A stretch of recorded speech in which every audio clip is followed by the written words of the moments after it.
There was, for a brief window, during the filming of this episode, in fact, Viva Cuba! Viva Cuba y America! when the bureaucratic walls between not one, but two governments began to crumble. And the essential takeaway from this open exchange of ideas, ideals, and culture is this: there is nothing sweeter than the forbidden fruit.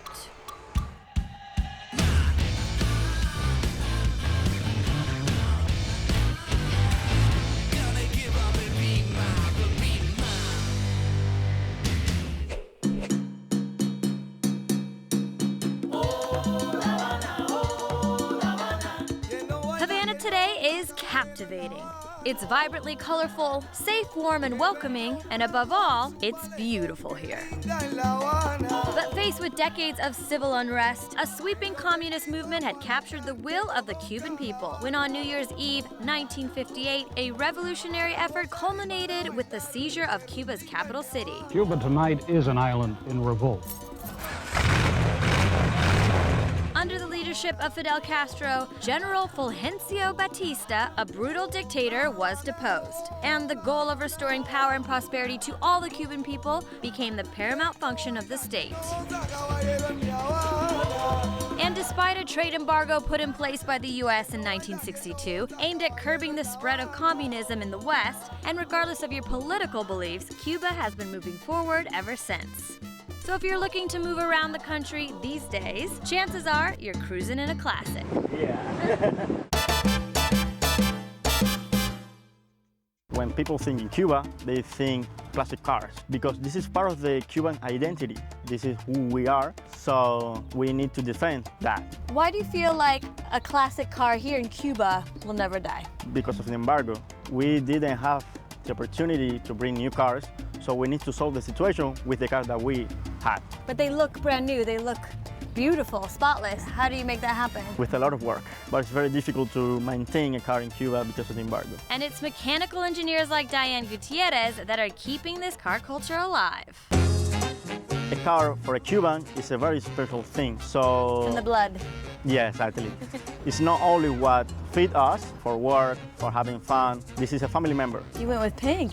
Well, so we use this car for city tours, and because many tourists like pink cars, Yeah. people like this car, and I also like this car. Do you have a name for her? My neighbors call it like Gansomobile. It's something like the big gay car, something like that. Big gay car. I like your big gay car. Once a month, fellow auto enthusiasts from Club de Autos Antigos a la Cubano gather to talk shop, socialize, and show off their rides. Gracias. Caliente, huh? Sí. Caliente, mucho calor. But there is only one thing hotter than the weather here in Havana, and that's the wheels.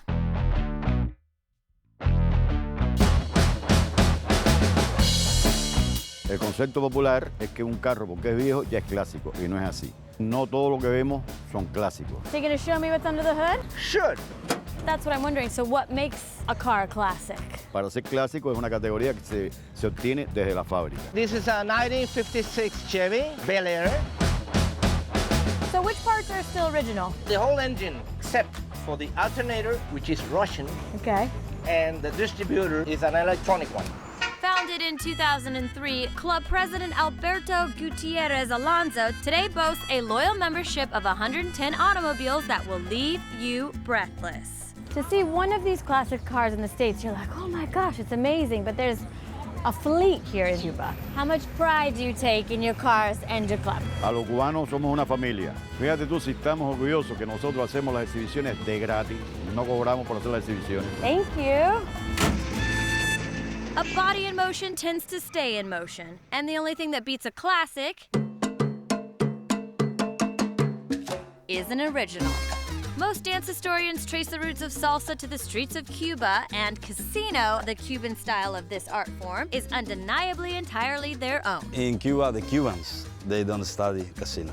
so they born with it. They're born with it. Yeah, it's not something that you have to go to learn how to do it. It's life. Yeah. Maestro and choreographer Rodolfo Salas has been dancing professionally for 20 years. And each week, tourists and locals alike flock to Jardín 1830 to watch his troupe, Rueda de Casino, perform their craft. Is it hips? Is it hands? There is no casino without hips. There is not casino without movement. Is it choreographed or is it improvisation? Or? It's an improvisation, but you need to learn the basics. Okay.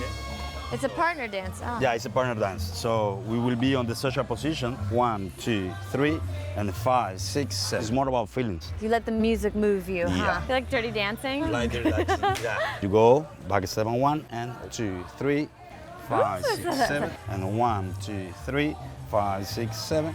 Do you feel like there's a message with Casino that you're trying to express with the movement? Yeah, of course. It's very connected with the way we live. It's expression of our mood. It's expression of our feelings. Okay, so your hand should be here. And I feel free when I dance Casino. For me, It's connection. it's connection. Yeah. Okay. It's good. You're really good. Little bits? Yeah? Basic steps? Yeah. Okay. But as those basic steps turn into complex spins, ebbs, and flows, you just added something. What just happened? And as rehearsal comes to a close, something becomes perfectly clear. Havana days are steamy, the nights are even hotter, and awe-inspiring performances are uniquely punctuated by a party.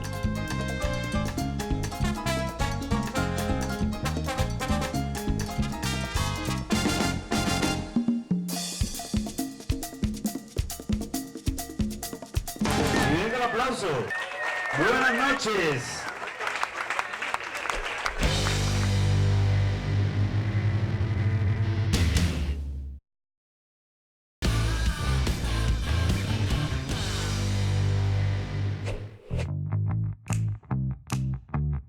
First you cut. Like that. You want me to bite into this? Yeah, it's a bite. A little bit, just a little bit. Don't I break mean, it. Don't break it. Okay, I okay, know. just spit. That's it. Let me light it for you. Okay. Then you ignite. Yeah, you do it right. And finally, you draw. You've done this before. Some people inhale, but most do not. Instead, savor the Cuban tobacco as it penetrates your palate. The process of smoking a cigar, it's very relaxed. You kind of take it in. It's indulgent. Yeah, of course. Smell the flavor, the feeling of the wrapper. It's making me a little dizzy. That's a good time. That's the goal, to enjoy the cigar. Yeah, but you need to. It's an enjoyable experience. That's nice. A walk through the city of columns is a feast for your senses. Touch, taste, look, and listen. Everything okay, everything all right. Yeah. But if there's one smell that permeates the humid Havana air, it's the smoke from a stogie. Housed within a massive 5-story complex located in central Havana, the Partagas Cigar Factory has produced some of the world's finest cigars since 1845. So how many rollers are rolling here today?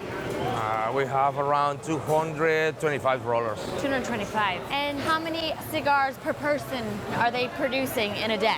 115 115 cigars per each day. one, yeah. Wow. Depending on the size, a little bit more, a little bit less. And with 17 years of on-the-job experience, Master Roller Gustavo Garcia is charged with overseeing all of it. Do you have a certain name for the cigar rollers, or do you just call them rollers? In English, okay, it's a roller, but in Spanish, we have two names, tabaqueros. Tabaqueros? Tabaqueros is about tobacco. Yeah. But torcedores is about the action. Torcedores. That's it. I got into that. Torcedores. Torcer means to roll. Torcer. To roll. I like how that sounds. Torcer. Yeah. While the Spanish R rolls easily off the tongue, rolling out a Cuban is a hard-learned skill.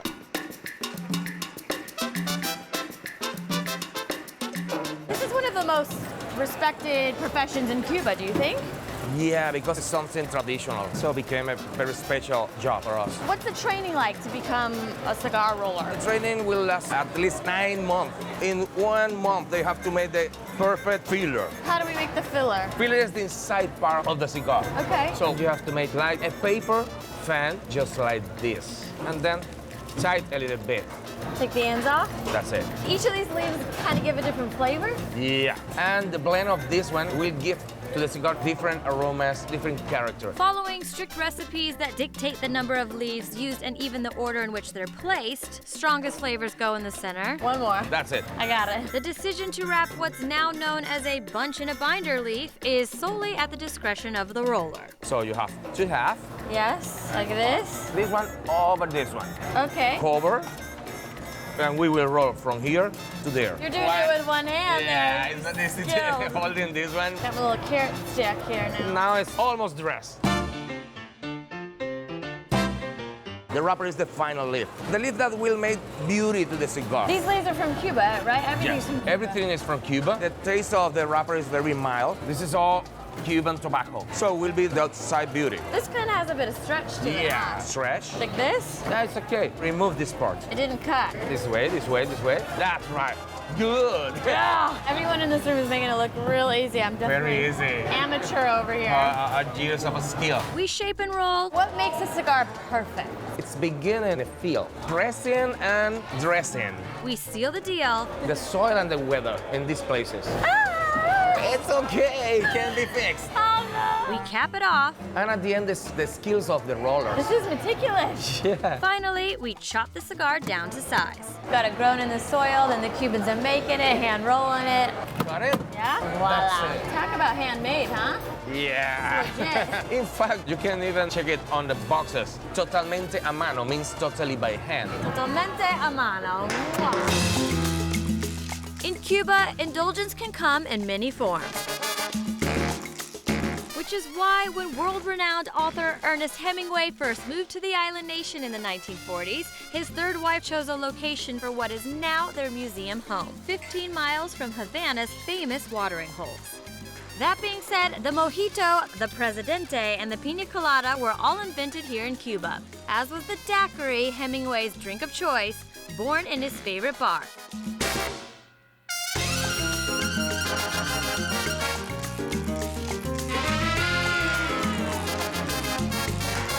And to quote Florida's most famous patron, an intelligent man is sometimes forced to be drunk to spend time with his fools.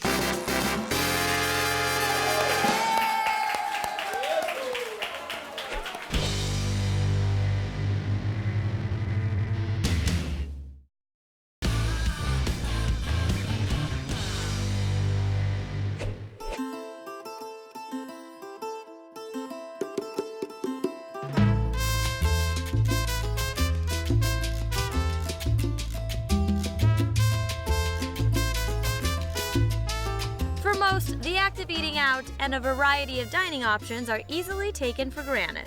But in Cuba, restaurants have remained government-run institutions since the Communist Revolution in the 1950s. Historically, there really hasn't been that much of a Cuban dining experience. Gracias.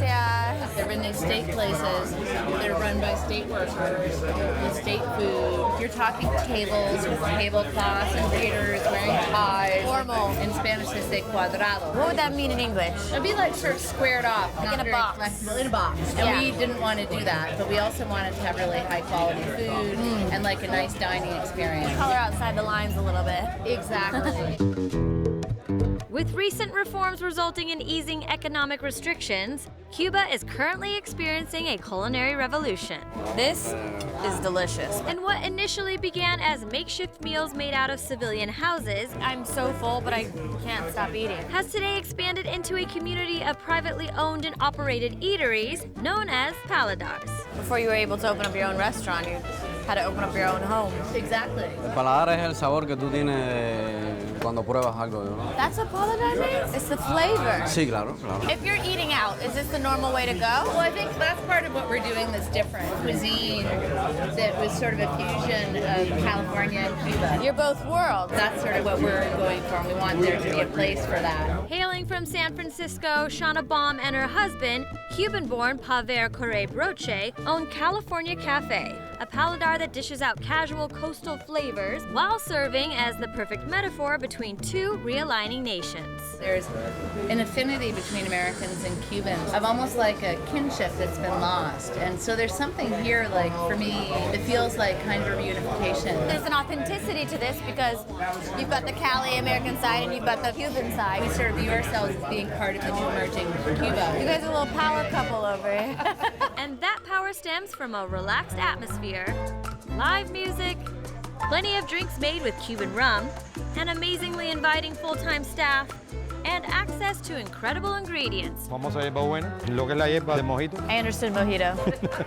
Muy bueno. I could go around sniffing this all day. Is that weird? The emergence of privately run restaurants has coincided with farmers looking to cash in on their own goods. De este tipo de pimiento. Muy caliente. Muy caliente. El famoso aguacate de That's an avocado. rotabomba, cilantro. And the limes, of course. And at local markets called agros, a beautiful bounty of Cuban produce is on full display. We come here every morning at the crack of dawn. We're buying all of our fruits and vegetables for the day. And then William's also looking for what's fresh. If something isn't in season, then is it not on the menu? A veces están perdidos. ¿Sí? They call it lost here. Yeah. Things are perdidos. There's a lot of limitations around what we're able to import because of the embargo. If a ship goes to Cuba, it can't go to the United States for I think 6 months. Wow. So there's a lot of ingredients and things that just don't come here. How do you then work with that? So we decided to really focus on Cuban agriculture and availability, especially because everything here is just naturally local and organic. I feel like Cubans are very resourceful, aren't they? La necesidad nos obliga a eso. Necessity has made us like that. Around the corner from the legendary Hotel Nacional, our bagged groceries are transformed into fuller flavors back at California Cafe. Something smells delicious. And after dedicating 20 years in professional kitchens, Chef Danielo Gonzalez Hernandez continues to redefine Cuban cooking. Do you feel like there's one dish in Cuba that represents Cuban cuisine? Rice and beans, roast pork. Rice and beans and roast pork. But this restaurant's kind of a hybrid, huh? For me, Cuban cuisine is my base. And you can taste that foundation with dishes like the tropical pineapple shrimp stir-fried in a garlic sofrito. Yum, yum, yum. You serve it just like that? Perfect, like that. Bonita. The eggplant, tomatoes, and onions grilled on the plancha. Salt, pepper. Salt and pepper. Flip? Yeah, I can flip it. Good, thank you. Welcome. See, chef. Congratulations. Gracias. And the absolute must-have, sandwich cubano. So this is pork you grilled? Yeah, we make it here on the stove. Jamon. Smoked leg, yeah. What kind of cheese? Gouda. Oregano. Yeah, oregano. All stacked on toasted Cuban bread with a slathering of Garlic butter. Garlic butter. I feel like I've been buttered up. Oh, it's hot everywhere. What kind of people are coming in here? Is it locals? Are you getting tourists? I'm going on this sandwich because y'all are letting it sit there looking Todo el mundo. all over the world. If you check them up, they go coming. Part of what's really important for us, though, is we really want a place that's also for Cubans and for tourists. So it's authentic, but it's still open. A lot of people sort of say that you have to create an environment that's comfortable for everybody. So do you feel like that's kind of your mission with this restaurant? To make that happen is a lot of work. Yeah, and kind of a labor of love. Should we cheers to Cuba? Future of Cuba. Cuba! Just makes me want to boogie.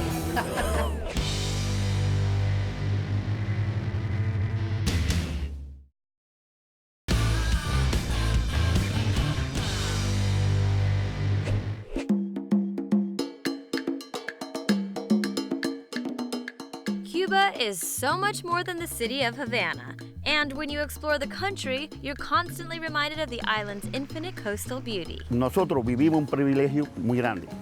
Tenemos diferentes puntos en la costa donde un agua tan transparente está muy clara y llena de abanicos, corales, que está muy linda. Muy bonita. Muy bonita. Do you ever feel like there's a bad time to swim in the ocean? Hay tanto calor, los cubanos lo que hacen es venir todos los fines de semana y meterse en el agua. But there's one beach in particular, maybe more than any other in the world, that's directly changed the course of international relations. Playa Girón, that's where we're at right now?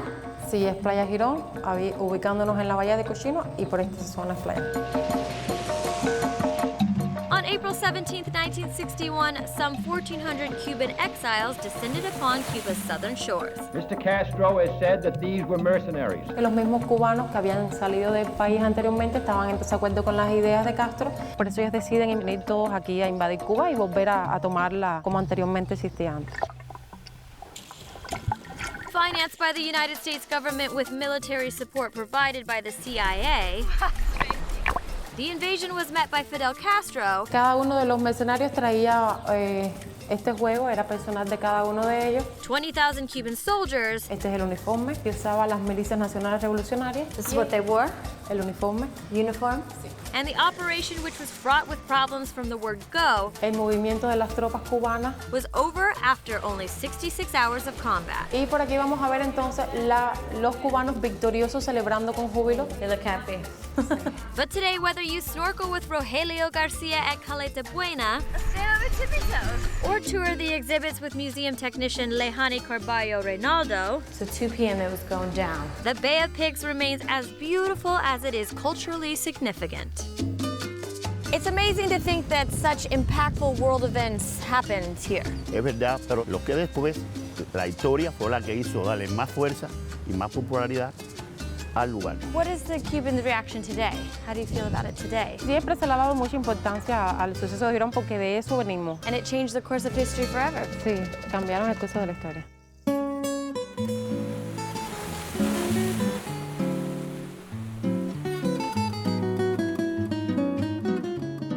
It's been 50-some years. Do you feel like we're closer to peace? Eso esperamos, porque en realidad somos todos personas y nos gusta mucho la paz. Time waits for no man. I invite you to go to Cuba But time is relative. and to see what happened there. And with better understanding, you come to realize that a dignified country like Cuba is not really lost within it. Cuba is a wonderful place, good beaches, blue sky, and good people. Because with a vibrant past to build from, tomorrow promises to be an even brighter future.